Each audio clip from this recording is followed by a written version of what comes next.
తెలంగాణ రాష్ట్రంలో మన కేసీఆర్ గారు ముఖ్యమంత్రిగా ఉన్నప్పుడు ఈ పండుగను అధికారికంగా జరిపాం.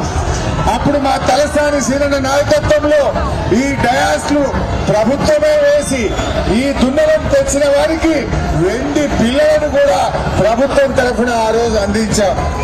కానీ నేటి ప్రభుత్వం అధికారికంగా జరిపిస్తామని మాటకే పరిమితమైంది తప్ప ఏ ఒక్క చిన్న ఏర్పాటు కూడా చేయలేదు. పోయిన సంవత్సరం చేయలేదు, ఈ సంవత్సరం కూడా చేయలేదు. ఇలా నిర్వాహకులను అడిగితే వాళ్ళే చెప్తారు.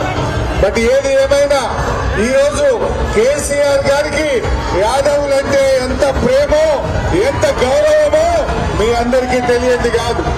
కేసీఆర్ గారి ప్రభుత్వంలో మంత్రులుగా ఉన్నారు, 4 ఎమ్మెల్యేలు ఉన్నారు, రాజ్యసభ సభ్యులు ఉన్నారు, శాసన మండలిలో ఉన్నారు, కార్పొరేషన్ చైర్మన్లు ఉన్నారు. ఇవాళ ఏందో పరిస్థితి నాకంటే ఎక్కువ మీకే తెలుసు.